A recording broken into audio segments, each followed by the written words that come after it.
ರಾಜ್ಯದ ಜನತೆಗೆ, ದೇಶದ ಜನತೆಗೆ, ನೀವು ಈ 3 ಜನ ಇದ್ದೀರಲ್ಲ, ನೀವು ವಂಶ, ನೀವು ಯಾವ ಸ್ವಾತಂತ್ರ್ಯ ಹೋರಾಟಗಾರರಲ್ಲಿ ಪಾಲ್ಗೊಂಡಿದ್ರಿ ಹೇಳಿ, ಆಮೇಲೆ ಮುಂದಿಂದು ಮಾಡ್ತೀರಿ. ಇನ್ಮೇಲೆ RSSಗೇನಾದರೂ ಈ ಥರ ಬೆದರಿಕೆ ಹಾಕೋದು, ಗೊಡ್ಡು ಬೆದರಿಕೆ, ಇವೆಲ್ಲ ನಡೆಯಲ್ಲ. RSS ಮುಂದೆ, ನಮ್ಮ ಮುಂದೆ ಏನು ನಡೆಯಲ್ಲ. ನಿಮ್ಮಂಥ ಇಂದಿರಾ ಗಾಂಧಿನೇ ಎದುರಿಸಿ ಹೋರಾಟ ಮಾಡಿದಂಥ RSS ಈ ಬಚ್ಚ ರಾಹುಲ್ ಗಾಂಧಿಗೆ ಎದುರ್ತಾರ? ಶಿಸ್ತಿನ ಸಿಪಾಯಿ. ನಾನು ಪಕ್ಷದ ಏನೇ ಇದ್ರೂ ಕೂಡ ಪಕ್ಷದ ವೇದಿಕೆ ಒಳಗಡೆ ನಾನು ಚರ್ಚೆ ಮಾಡ್ತೀನಿ, ಪಕ್ಷದ ಹೊರಗಡೆ ನಾನು ಚರ್ಚೆ ಮಾಡಲ್ಲ. ಈಗಾಗಲೇ ನಾನು ಕೇಂದ್ರದ ನಾಯಕರನ್ನು ಕೂಡ ಈ ಸಂಬಂಧವಾಗಿ ಭೇಟಿ ಮಾಡಿ ಎಲ್ಲ ವಿದ್ಯಮಾನಗಳನ್ನು ತಿಳಿಸಿದಿರಿ. ಕೇಂದ್ರದ ನಾಯಕರು ಏನು ತೀರ್ಮಾನ ಕೊಡ್ತಾರೋ ಅದಕ್ಕೆ ತಲೆಬಾಗಿ ನಡೆಯುವಂಥದ್ದು ವಿರೋಧ ಪಕ್ಷದ ನಾಯಕನಾದಂಥ ನನ್ನ ಕರ್ತವ್ಯ. ಪಾರ್ಟಿಯ ಸಾಮಾನ್ಯ ಕಾರ್ಯಕರ್ತನಾಗಿ ನನ್ನ ಕರ್ತವ್ಯ, ಆ ಕರ್ತವ್ಯವನ್ನು ಮಾಡ್ತೀನಿ ನಾನು. ಇದು ಕಾಂಗ್ರೆಸ್ಸಲ್ಲಿ ಕುರ್ಚಿ ಕಿತ್ತಾಟದ ಮತ್ತೊಂದು ಪ್ರಕರಣ. ಇದು ಅಲ್ಲಿ ಮುಖ್ಯಮಂತ್ರಿಗೆ ಹೆಂಗೆ ಕಿತ್ತಾಡ್ತಾ ಇದ್ದಾರೋ ಇಲ್ಲಿನೂ ಅಷ್ಟೇ, ಅದೇ ಸೇಮ್. Siddaramaiah versus DK. ವರದಿ ತರಬಾರದು ಅನ್ನೋದು DK ಅವರ ಬೆಂಬಲಿಗರದು, ವರದಿ ತರಬೇಕು ಅನ್ನೋದು ಸಿದ್ದರಾಮಯ್ಯನವರದ ಚಿತಾವಣಿ. ಆ ಫೈಟು ಈ ಜಾತಿ ಗಣತಿಯಲ್ಲೂ ನಡೀತಾ ಇದೆ.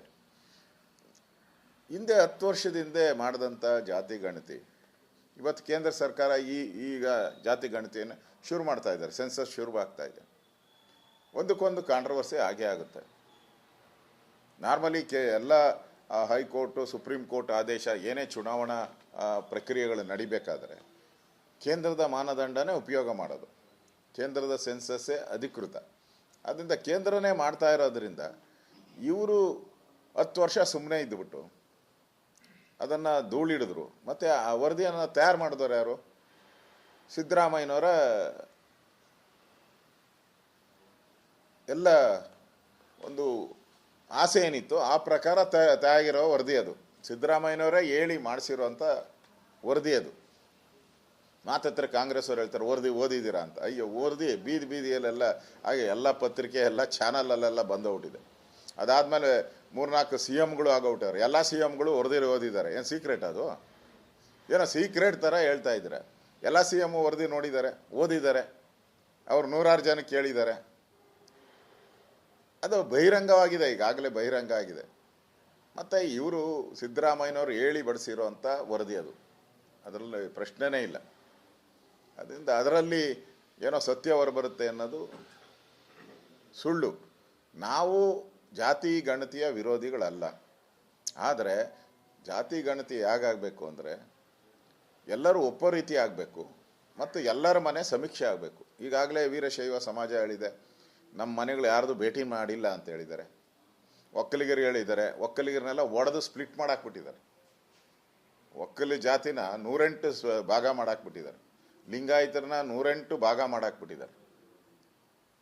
ಅಂದರೆ ಅವರು ಸಂಖ್ಯೆ ಜಾಸ್ತಿ ಬರಬಾರ್ದು ಅನ್ನೋ ದೃಷ್ಟಿಯಿಂದ ಈ ಥರ ಸಿದ್ದರಾಮಯ್ಯನವ್ರ ಟ್ರಿಕ್ಸ್ ಇದೆಲ್ಲ. ಅದರಿಂದ ಇದನ್ನು ಒಪ್ಪಕ್ಕೆ ಸಾಧ್ಯನೇ ಇಲ್ಲ. ಸೈಂಟಿಫಿಕ್ ಆಗಿ ಜಾತಿ ಗಣತಿ ಆಗಬೇಕು. ಕೇಂದ್ರ ಸರ್ಕಾರ ಈಗ ಮಾಡ್ತಾ ಇದೆ, ರಾಜ್ಯ ಸರ್ಕಾರನೂ ಅದ್ರ ಜೊತೆ ಕೈ ಜೋಡಿಸಿ ಸೈಂಟಿಫಿಕ್ ಆಗಿ ಜಾತಿ ಗಣತಿ ಆಗಲಿ. ಯಾಕಂದರೆ ಕೇಂದ್ರ ಸರ್ಕಾರ ಮಾಡಿದ್ಮೇಲೆ ಅದು ಕೋರ್ಟ್ಗಳಿಗೂ ಹೋಗುತ್ತೆ, ಸುಪ್ರೀಂ ಕೋರ್ಟ್ಗೂ ಹೋಗುತ್ತೆ. ಅದನ್ನು ಪ್ರಶ್ನೆ ಮಾಡಿದ್ರೆ ನ್ಯಾಯಾಲಯಗಳಲ್ಲೂ ಅದ್ರ ಬಗ್ಗೆ ತೀರ್ಮಾನ ಆಗುತ್ತೆ. ಮತ್ತು ಇದುವರೆಗೂ ನಡೆದಿರೋಂಥ ಎಲ್ಲ ಚುನಾವಣೆಗಳು ಕೇಂದ್ರ ಸರ್ಕಾರ ಮಾಡಿರೋಂಥ ಅಂಕಿ ಅಂಶದ ಮೇಲೇ ಎಲ್ಲ ಚುನಾವಣೆಗಳು ನಡೆದಿರೋದು. ಡಿಲಿಮಿಟೇಷನ್ ಕಾರ್ಪೊರೇಷನ್ನಿಂದ ಹಿಡಿದು ಜಿಲ್ಲಾ ಪಂಚಾಯಿತಿ, ತಾಲೂಕ್ ಪಂಚಾಯಿತಿ, ಗ್ರಾಮ ಪಂಚಾಯಿತಿ, ಲೋಕಸಭೆ, ರಾಜ್ಯ ಎಲ್ಲನೂ ನಡೆದಿರೋದು ಅದ್ರ ಮೇಲೆ, ಅದೇ ಮಾನದಂಡ. ಅದೇ ಬರಬೇಕಾದ್ರೆ ನೀವ್ಯಾಕೆ ಇದನ್ನು ಹೊಸದಾಗಿ ತುರ್ಕುವಂಥ ಪ್ರಯತ್ನ ಮಾಡ್ತೀರಿ? 10 ವರ್ಷ ಸುಮ್ಮನೆ ಇದ್ದುಬಿಟ್ಟು ಈಗ ಹೊರಟಿದ್ದೀರಲ್ಲ, ಇದು ರಾಜಕಾರಣ. ಇದರಲ್ಲಿ ರಾಜಕೀಯ ಅಡಗಿರೋದ್ರಿಂದ ನಾವು ವಿರೋಧ ಮಾಡ್ತಾ ಇದ್ದೀವಿ.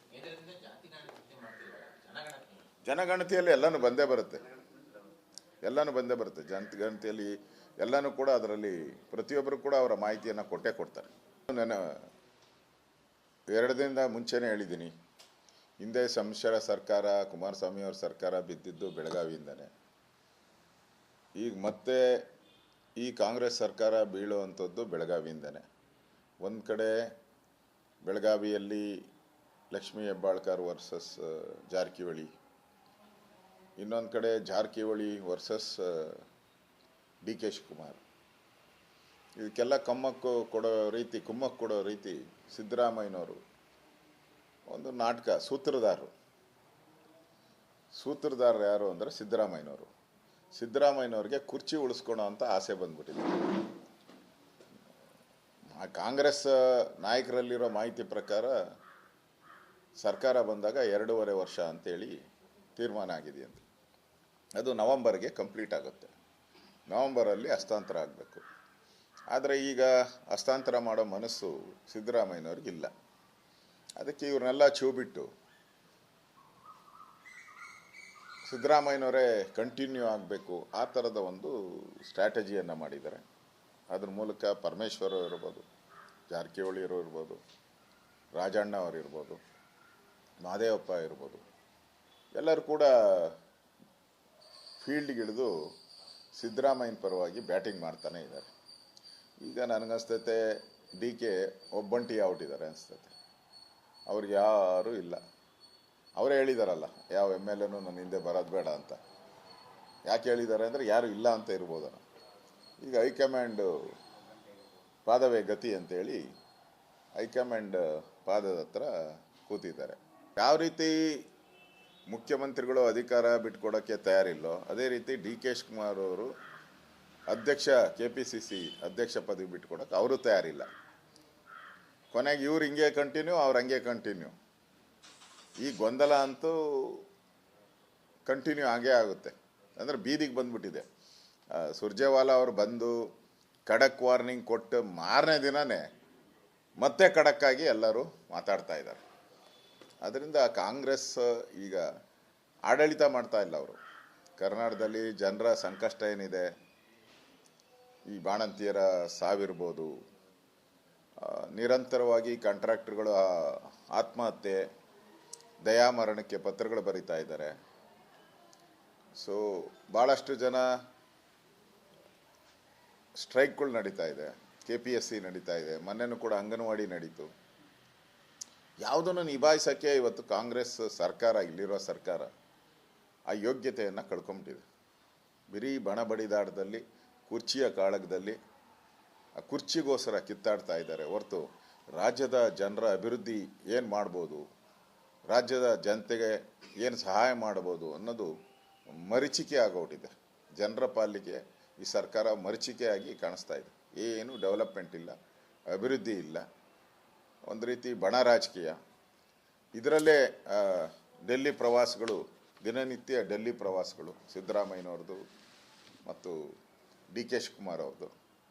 ಇನ್ನು ಬಿಟ್ಟರೆ ಇನ್ನೆಲ್ಲ ಮಂತ್ರಿಗಳು ಕೂಡ ಡೆಲ್ಲಿ ಪ್ರವಾಸ ಆದಷ್ಟು ಶೀಘ್ರವಾಗಿ ಮಾಡ್ತಾರೆ. ಕರ್ನಾಟಕದ ಆರ್ಥಿಕ ಪರಿಸ್ಥಿತಿಯನ್ನು ಈಗಾಗಲೇ ಸಿದ್ದರಾಮಯ್ಯನವರು ಹಾಳು ಮಾಡಿಬಿಟ್ಟಿದ್ದಾರೆ.